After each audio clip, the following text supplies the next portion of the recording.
சொல்ல முடியாது. அதை விட ஐரானிக்காக இருக்க முடியாது இந்த ஒகேஷனில். ஆனால் இந்த எக்ஸலண்ட் மூவ்மெண்ட் இதை நான் வந்து முழு மனதோடு ஆதரிக்கிறோம். தமிழ் ஹிந்து இந்த விஷயத்தை பற்றி எழுதிட்டு இருக்காங்க, பல கட்டுரைகள், ரிப்போர்ட்ஸ் தொடர்ந்து எழுதியிருக்காங்க. அதே மாதிரி ஆனந்த விகடன் போன்ற பத்திரிகைகள் எழுதியிருக்காங்க. அது சிறந்த ஒரு முயற்சி. முதல் கேள்வி வந்து ஜஸ்டிஸ் சந்துரு ஆரம்பத்திலே அது வந்து அந்த கேள்வியை, அந்த மையமான அந்த கேள்வியை நம் முன்னால் வைத்தார்.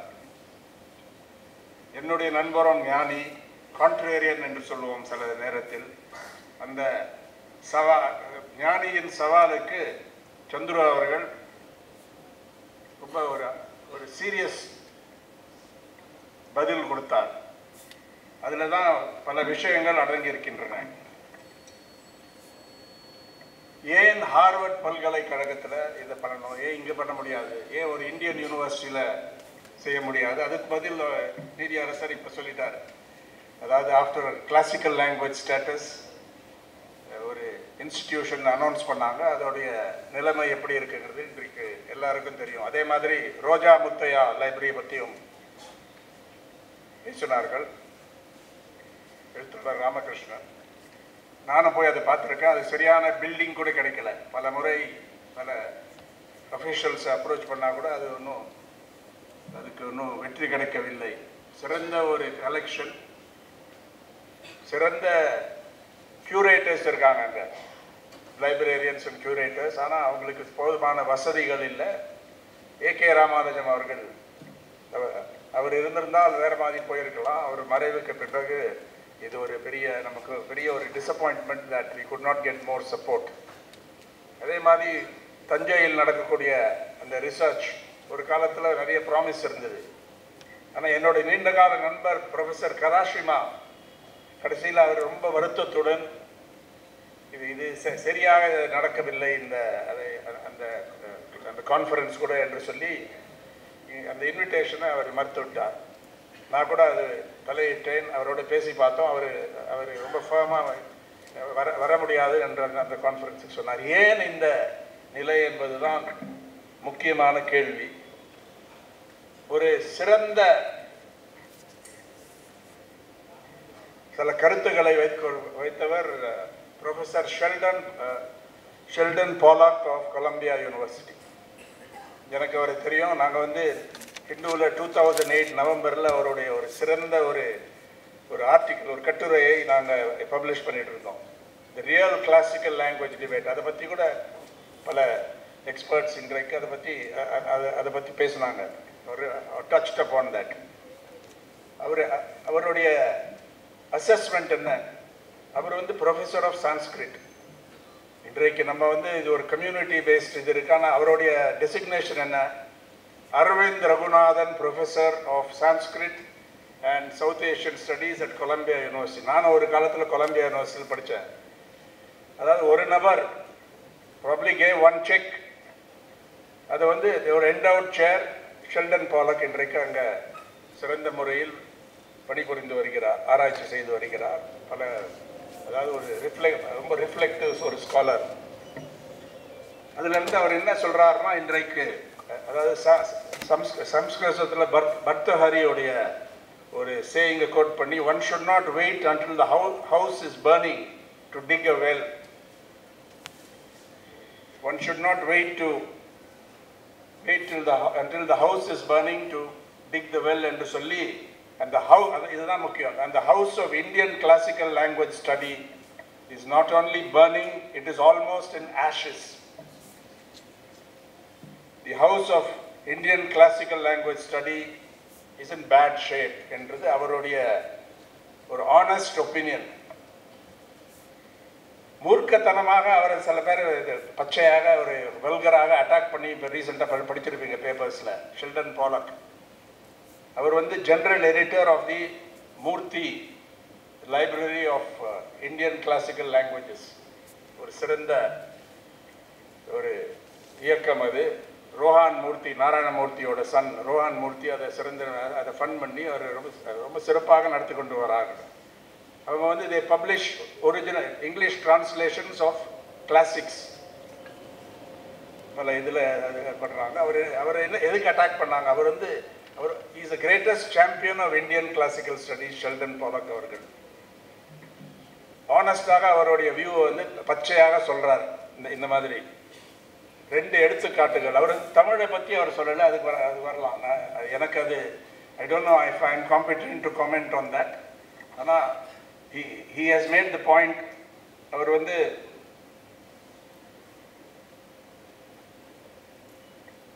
ஒரு great university in the United States with a long commitment to Indian classical studies sought for years, பல ஆண்டுகள், to hire a professor of Telugu literature. ஒரு பெரிய யூனிவர்சிட்டி, நல்ல ட்ரெடிஷன் உள்ள, பாரம்பரியம் உள்ள ஒரு பல்கலைக்கழகம். அது வந்து he wanted to hire a professor of Telugu literature. Not one scholar could be found who commanded the tradition from Nanaya to the present. ஒருத்தர் கூட கிடைக்கல. The one professor of Telugu literature in the US who has the skill will soon retire. அதாவது 2008 எழுதினார், அதுக்கப்புறம் அவர் retire ஆகிட்டார். And அது என்ன சொல்கிறாருன்னா, and when he retires, classical Telugu studies will retire with him. அதே மாதிரி இன்னொரு எக்ஸாம்பிள், H.C. Bayani, சில ஆண்டுகளுக்கு முன்னால் great scholar of N.Ram passed away.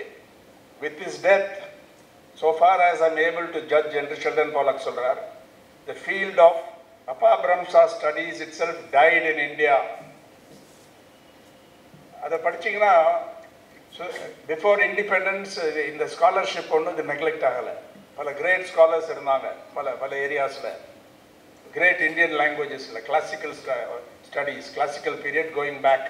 அவருடைய classical definition before 1800 Sheldon Pollock உடையது.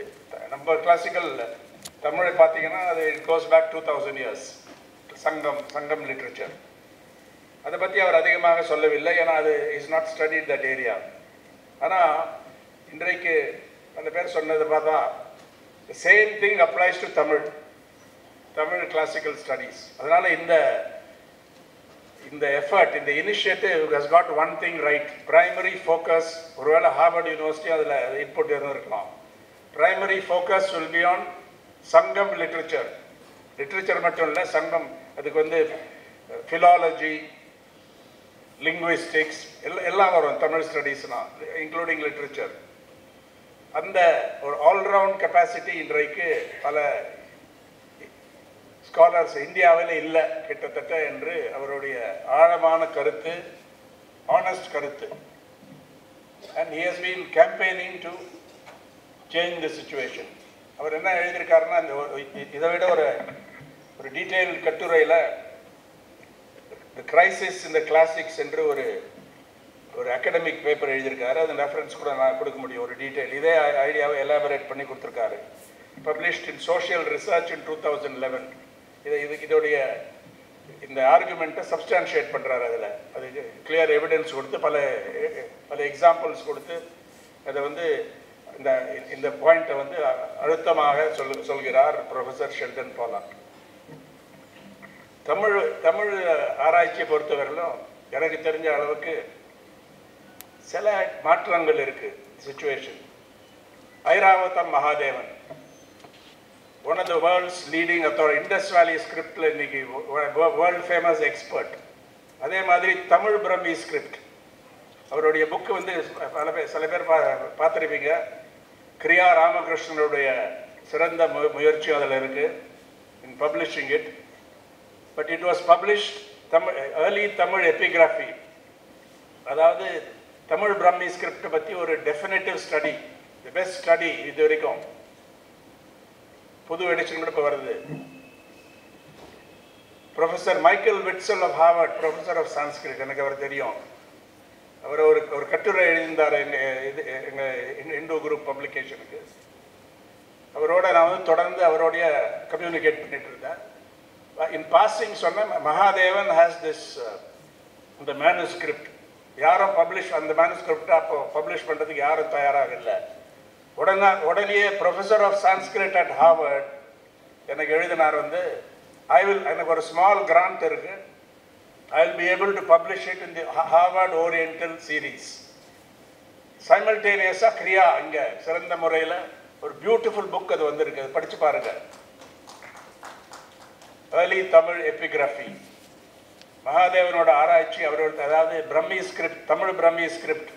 முதல்ல அது 20th century போன நூற்றாண்டில் ஏர்லி இயர்ஸில் தான் அதை வந்து அது டீசைஃபர் பண்ணாங்க. தமிழ்னே அது புரிஞ்சுது. அப்போ தான் மகாதேவனோட இந்த புக்கில் பார்த்தா various people have contributed, various scholars. அதில் சில தவறு நடந்தது, அது கரெக்ஷன் நடந்தது. பட் இன்றைக்கு அந்த study is a landmark in the study of any Indian classical literature.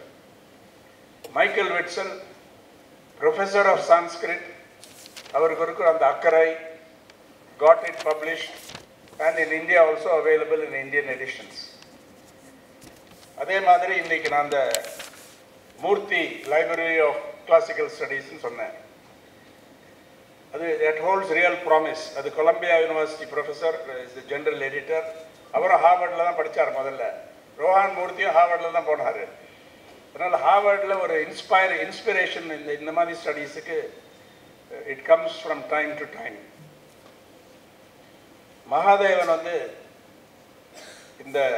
இந்த புக்கில் வந்து என்ன சொல்கிறாருன்னா, Mahadevan studies established the language of cave inscriptions despite the Prakrit loan words is old Tamil, not materially different from the language of later Tamil inscriptions or even literary texts in its phonological, morphological and syntactical features என்று சொல்றாரு.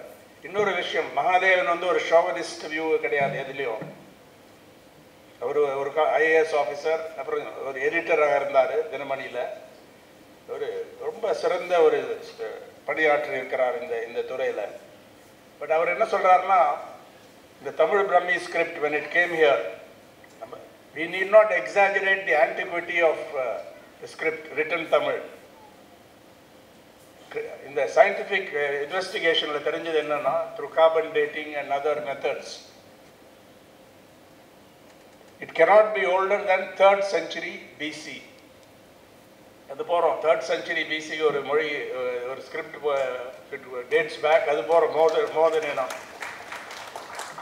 தி other scripts came later.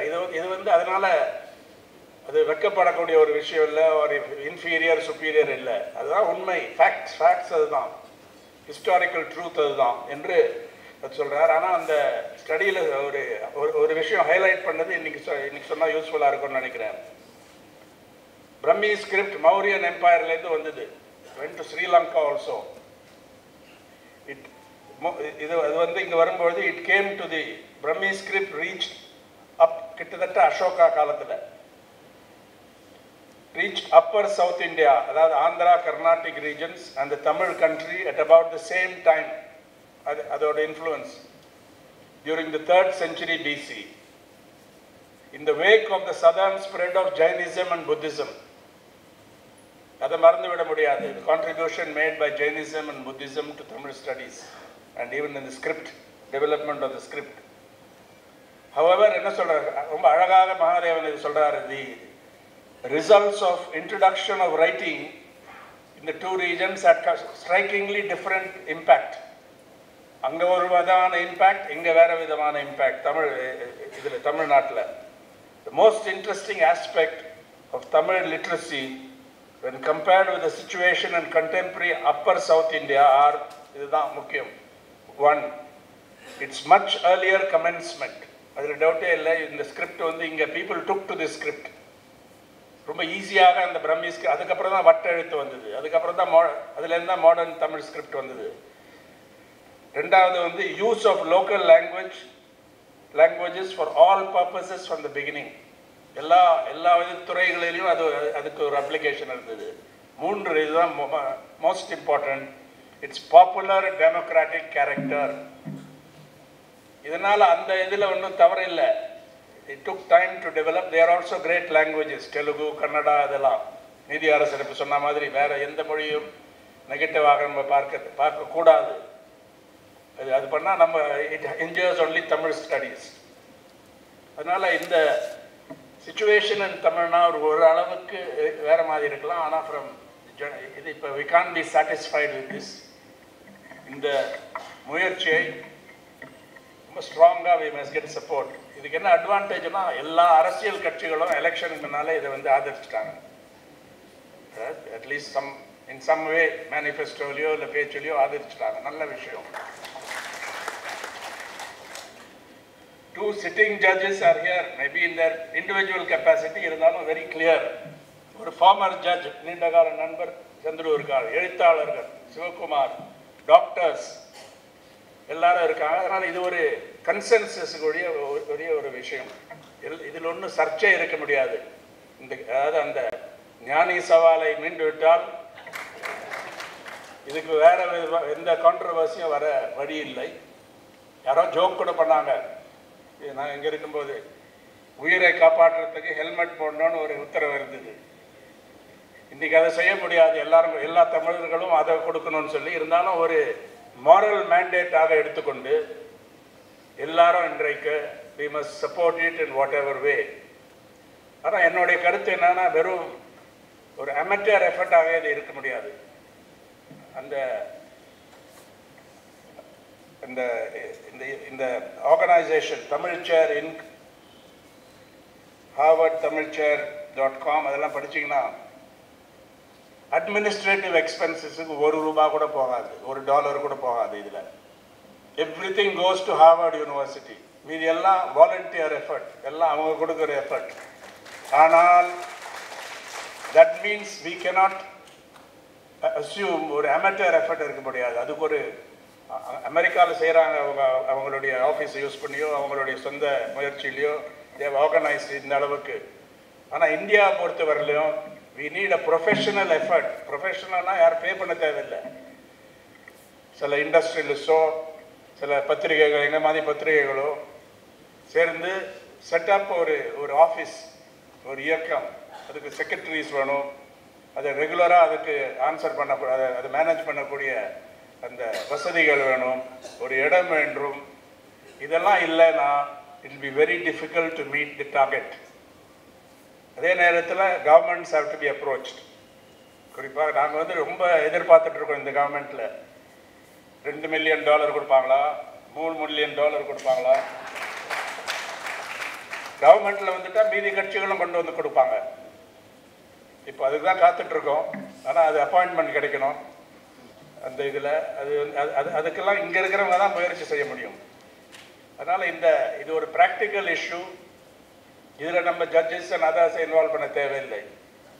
we have to do it voluntary but professional organized effort. இதுதான் இன்றைக்கு ஒரு முக்கியமான விஷயம்.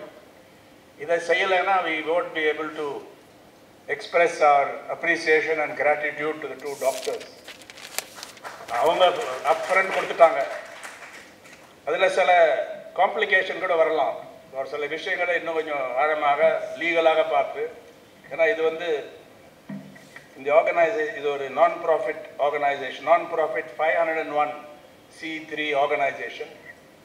இந்தியாவில் வந்து எப்படி அந்த பணத்தை இங்கே ரேஸ் பண்ணி எப்படி அங்கே அனுப்புறது? இன்கம் டேக்ஸ் ஏதாவது டேக்ஸ் இம்ப்ளிகேஷன்ஸ் இருக்குமா? வேறு ஏதாவது தடை வருமா மத்திய அரசில் இருந்து? ஏன்னா பல என்ஜிஓஸ் இன்றைக்கு ரொம்ப கஷ்டப்படுத்துகிறாங்க இந்த மத்திய அரசு. ஆனால் இந்த விஷயத்தில் எந்த சர்ச்சையும் இருக்க முடியாது. இதெல்லாம் ஆராய்ந்து we need the help of lawyers. ஒருவேளை சந்துரு அவர்களை ரெக்வெஸ்ட் பண்ணால் he will be able to help, give some guidance on this issue since he is not a sitting judge, and some others to get advice. And இங்கே வந்து ஒரு fund ஆரம்பிக்க வேண்டும்.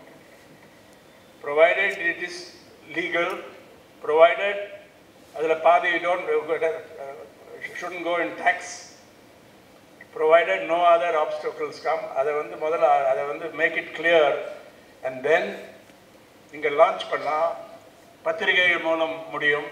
இதுக்கு நாங்கள் ஹிந்து இயக்கத்து சார்பில் எங்கள் தமிழ் ஹிந்து தான் இதுக்கு முன்னோடி. அவங்க தான் அசோகன் போன்றவர்கள். எங்களை பொறுத்த வரலாம், நான் மீதி பேர் சொல்லலை, ஆனந்த விகடன் செய்கிறான், சீனிவாசன் வந்திருக்கிறான், இன்னைக்கு வரல. ஆனால் ஆனந்த விகடன் இதை பற்றி எழுதியிருக்காங்க. It is an all inclusive எஃபர்ட்டாக இருக்கணும். ஆனால் எங்களை பொறுத்த வரலாம் we are willing to openly come out and support and do everything to help in the professionalization of this mobilization effort. அதுதான் சொல்லியிருக்கேன். நான் வந்து சொல்ல வேற தலைமை உரையில் வேற ஒன்றும் சொல்ல விஷயம் இல்லை. But I wholeheartedly support this venture and thank the organizers for this. இவ்வளவு பேர் வந்தது is a very good sign. ஆனால் we have to translate words into deeds.